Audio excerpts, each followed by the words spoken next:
So no man, still not responding to his name. Started to rock like that. So at that point, I didn't know anything about autism. So autism was like the farthest thing from my mind.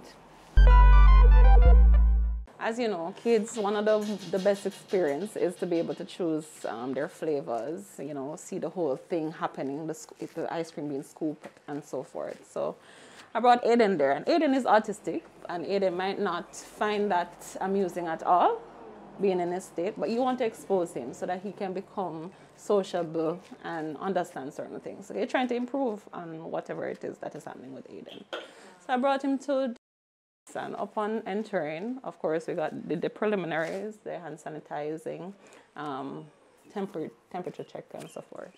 As I was about to step in, the security, it was 2 of them that was there. They said that Aiden cannot come in without a mask. So I said, but Aiden is autistic. He said, he cannot come in without a mask. The guideline says kids 2 years and up must wear a mask. So I said, but he's autistic and he has sensitivity issues. He's not going to wear the mask. All right, I'll have to speak with the supervisor. That's what they said. So they left me there. They went ahead, spoke with the supervisor, came back to say that Aiden still cannot come in without a mask. So I said, well, I need to speak to the supervisor. So my driver was there at the moment. So I asked him to hold on to Aiden for me, and I went in. When I got in, I said, are you the supervisor? He said, yes. I said, I explained everything. At no point, I've never been stopped. Everywhere that I take Aiden, I'm allowed to go inside because of his disability. Why can't he come in? He said, because of the guidelines, so we have to stick to the rules, and Aiden cannot come in. I said, is there a manager? He said, yes. There was a girl standing beside him. Now, she was a little empathetic towards the situation, but I guess her hands are tied. So she went around, spoke with the manager, and came back to me to say that the manager says Aiden cannot come in. At no point the manager came out to me. She sent a message. I said, well, in that case, we're not going to eat here. I'm not going to buy any ice cream inside here if Aiden cannot come in. And they just said, okay. And I walked out. I was about to exit at the entrance, and they were sending me down to the exit. At that point, I was so overwhelmed. I really wanted to cry, and I just wanted to come out. But they insisted that I went down to the exit. I go down to the exit, the security guard opened, and I stepped out. And as I stepped out, I burst out into tears. And I was there for almost 2 minutes now, and nobody even came out to, nothing. And I left. And that's what happened there. How did Aiden reacted? Aiden did not react. Aiden was just Aiden, smiley, bubbly, just seeing the whole lawn alone is enough for Aiden. I don't even think Aiden realized that we're about to get ice cream. So it didn't really impact Aiden, and that's because of his situation. But remember that one of the reasons of taking Aiden to certain places is to get him to be what you're asking me. How did he react? He should react, because every child would react. And that's where I want to get Aiden. He was born, I would say, normal. I used to do morning activities with Aiden. As he wake up, we'll be singing and singing for a while. Everything is singing. If we're bathing, we're singing. Everything is singing. And he would look at me and be very receptive and interactive, laughs, do everything. He said bye-bye. He said mama, dada. He says come. He would follow me around the house. He eats almost everything that I gave him up until he was about 1 year and about 4 months. I came home from work and saw Aiden walking from left to right, just pacing from left to right, following just the corners of the television. And I found that so strange, and I'm calling to Aiden. Aiden not responding at all. Normally, Aiden would respond to me as I come home. He would be, smiling and mama and whatnot. Nothing, just walking from left to right. So I thought that maybe something happened to his hearing, because he was not responding to his name either. By the next day, couple of days, Aiden was walking on his tippy toes. So no man, still not responding to his name. Started to rock like that. So at that point, I didn't know anything about autism. So autism was like the farthest thing from my mind. So we decided to take him to get his hearing tested, because he's not responding to his name. A truck could be passing by, and Aiden would not respond. He would not flinch. He would not, nothing. Brought him to do the test, and his hearing was perfect. We said, all right, well, as a child, you know, sometimes you fall and hit your head and so forth. So I said, I wonder if anything happened to him, like brain-wise. So we went and did an MRI. MRI came back perfect. Nothing is wrong with his brain. At that point, the neurologist suggested that we see a behavioral specialist. Brought him to to that specialist, and that's when we started. The autism was introduced, where we could go check to see if it very well could be autism based on the series of symptoms. So we brought him, and he was diagnosed. So he was about 1 year and maybe 8 months, thereabout, yeah, that he was completely diagnosed with autism.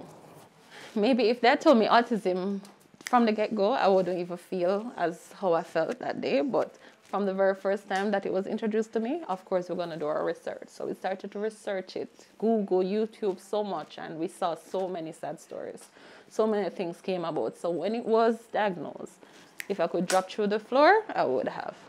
I was so broken, so broken. And I cried almost every day. Like every single thing would make me cry. If I go around other people with the kids, I would start just break down. If you ask me too much questions about it, I will just break down. I will just cry all the time until, you know, the more you do it, the better. They told us about a early stimulation program at Therapy Plus, that's on Hillcrest Avenue. So we brought him, and I think that helped me the most because they allowed me to come with him every single day to go through the whole process. So I saw him, they working on him, and it helped me. And the teachers there helped me as well. And so I'm basically working, you know, like how a teacher would have to work with their kids. That's how I became. And by doing that, that sensitized me so much to it that it doesn't make me cry every day anymore, but it still hurts. So when he was diagnosed, I was with the bank, and it was a struggle because having to do all of these therapies and these assessments, it took time, and it's not something that you want to give to somebody else to do. You want to be there.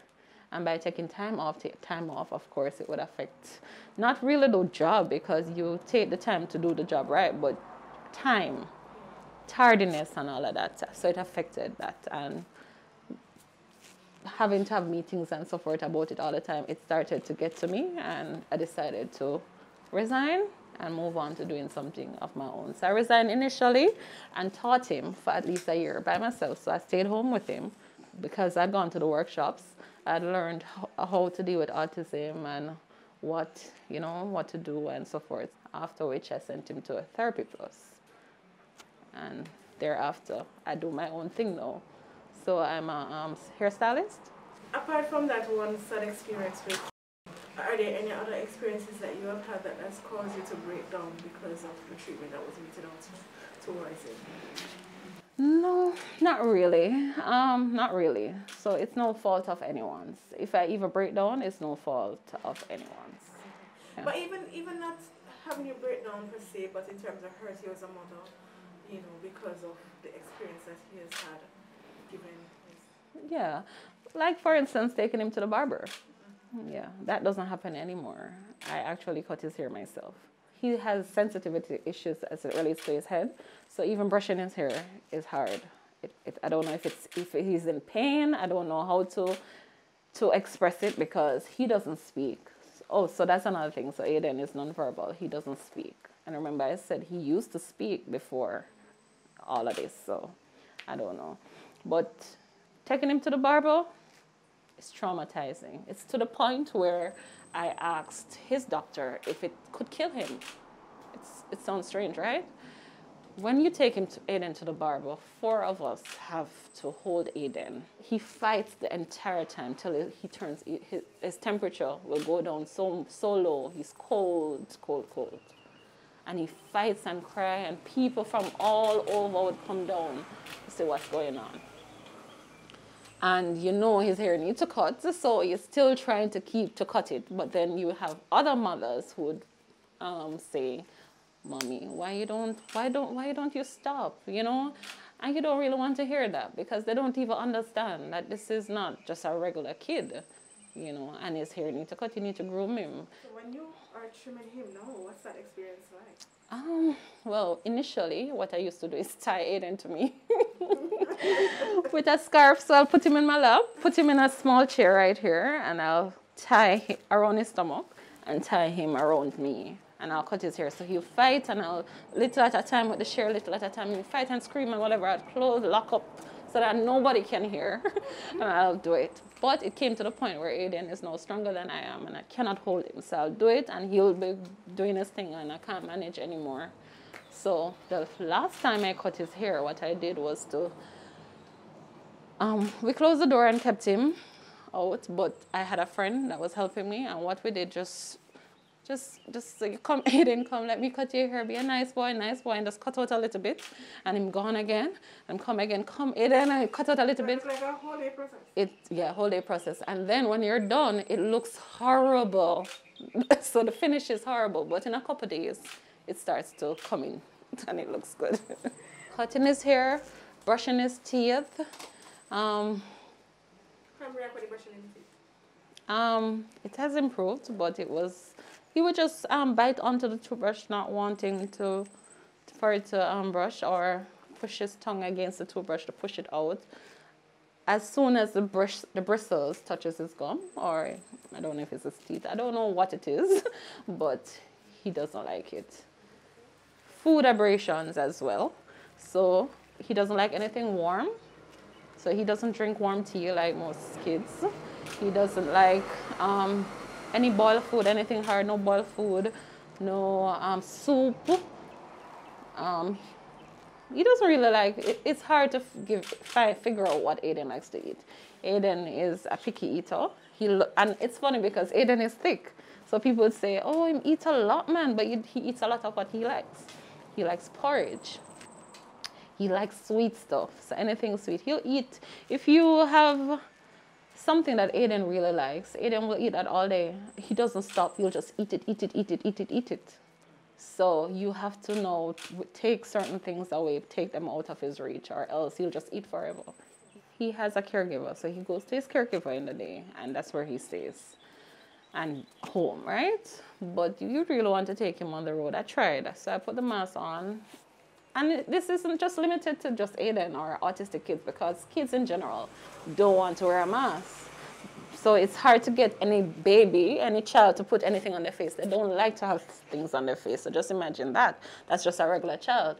Now come to Aiden with a sensitivity issue now. Put the mask on. As soon as you put it on, he'll rip it off. And he'll just rip it right off. He doesn't want it on. And he's aggressive, but not aggressive in a bad way. So he's strong, so he just take it off. He doesn't want it. I moved on to giving him the shield, the face shield, and I've been letting him wear it, like, you know, but you have to just constantly be putting it on back, and then he damages it, so you have to be replacing it because he's just ripping it off. You cannot talk to Aiden to say, Aiden doesn't understand, or he doesn't respond to that. So you cannot say, Aiden, you have to wear a mask because of what is happening. You'll get sick. He doesn't understand that. With Aiden, it's about repetition. So you just have to keep doing it, and hopefully one day he gets it, but he hasn't gotten it yet. And with that, there has to be something as it relates to kids with disability. And then you have a few autistic kids that actually wear the mask. So again, no two autistic kids are alike. So one might wear the mask, the other might not. One might eat hot food, the other one might not. Aiden eats his porridge cold, and if it's in the fridge, he prefers that like that. He's not so easily controlled. Like, you can't just hold him and he's gonna just stay in your hand and you walk with him. He wants to go about and do his own thing. And with the virus, you don't want him to be touching and lying on the floor and doing all of that. The tablet is like my go-to. Like, if I want to control him in a space, the tablet is the best thing you can think of doing, is to give him the tablet and he'll sit and use his tablet. What does he like to do with the tablet? He watches YouTube. ABC, the alphabet, that's his favorite. He'll watch that straight, non-stop. He doesn't like toys, so there's nothing that you can come with. You can come with a chuck, you can come with no toy that boys would normally like. Aiden don't like no toy. He only likes the alphabet. He only likes letters. So he's fixated on letters. So if you're going to get him a chalk with some alphabet on it. Get him a ball with some ABC. He won't get the ball. He will just be looking at the ABC and looking at that. All right. So one of the challenges, and this is from home now, because I have another son, He's 13 years old. And Aiden takes up so much of your time and so much of your patience that sometimes you can be a little bit more patient with your other son, but because you're done. It's like there's no more patience left, And so it affects you in a way because you'd want to be a little bit more patient with your other son. You'd want to have a little bit more time on your hands to spend time with your other son, if you know what I mean. There has to be room for error for him. It's almost as if there's no room for error because you have nothing left. It's stretched so thin. You're not getting enough sleep, so you're cranky. And then you have conflicts with your spouse because he has one idea of how to deal with Aiden, and I have another idea. I want to be strict on a routine because a routine, based on everything that I know as it relates to autism, is that routine works. Without a routine, chaos. And if you don't get the routine now, when you reach 12, you're not going to get it again. And remember, he's getting stronger, so now you can hold him. When he reaches 12, he might just hit you down. My two bit on this is that it highlights deficiency in our society. Jamaica in general and Jamaicans, probably people around the world, because most people are not knowledgeable about disabilities and we don't pay attention to the vulnerable. So we treat them in the wrong way. Now, we must remember that not all people are born disabled, but many people become disabled in life. If you get older, by the time you reach 80 years old or so, you'll find that a significant number of that population will have disabilities, whether they become blind, whether they become deaf. So it can happen to you. You can be in a motor vehicle accident and you become disabled overnight. You have people that are crippled, those are disabled. And if you look at the society, our walkways, our sidewalks are not there. So we must remember as a people that we cannot operate in this manner. So this is not about tearing down or focusing on other flaw. It is something that happens in the society constantly. Right? So just remember, once a man, twice a child. You don't have to be born disabled to become disabled. A disability can happen to any single one of us. Research, research, research. You can never stop researching. I think that works for me too is groups. So I am on Instagram on a lot of groups that has parents who have the same challenges. And you pay attention to what they're doing and you use their tips to help you. So that has worked for me. Even with food, Aiden didn't used to eat regular food like rice and chicken. And it's because of a sensitivity issue with his mouth. So I learned from that same group that if you get a chew toy, it might help. So I got him a chew toy. He wears it around his neck and he'll chew on that. Because it is hard, it gets him into the habit of chewing harder stuff. I know Aiden eats rice and chicken. He eats macaroni and cheese. There is not much support for us. Even in the medical field, people don't know about autism. People don't treat your child like you go there and there's no, they don't go above and beyond, They don't know. You have to tell them. It's just weird that they don't know, because this is a medical place. You go to schools, the same thing. You have people who tell you that you should beat him. They don't even understand. They look at him that he's spoiled, or they might say, I'm just slow, and those are some things that I don't like to hear. I don't like people to tell me that he's 5 and he's not talking, and you're going to tell me that he's slow? So people actually come to you and say those things? Yeah. Say, he's just slow. Maybe you're overthinking it. I could be overthinking it. That doesn't make any sense. So sometimes I just Don't talk about it at all. You used to be invited to things with where you had friends and so forth, and since you have a kid that with autism, you're not invited anymore. You just see birthday parties going on, and you're not there, you know? So you start to feel, and even if that's not the case, you're gonna feel like that because you have a 5-year-old child, so why he wasn't invited to the party, you know? So you feel isolated and you feel, or they might say, oh, she don't have no time because she have an autistic kid, so they don't invite you nowhere, or, you know, little things like that. So you're just basically alone.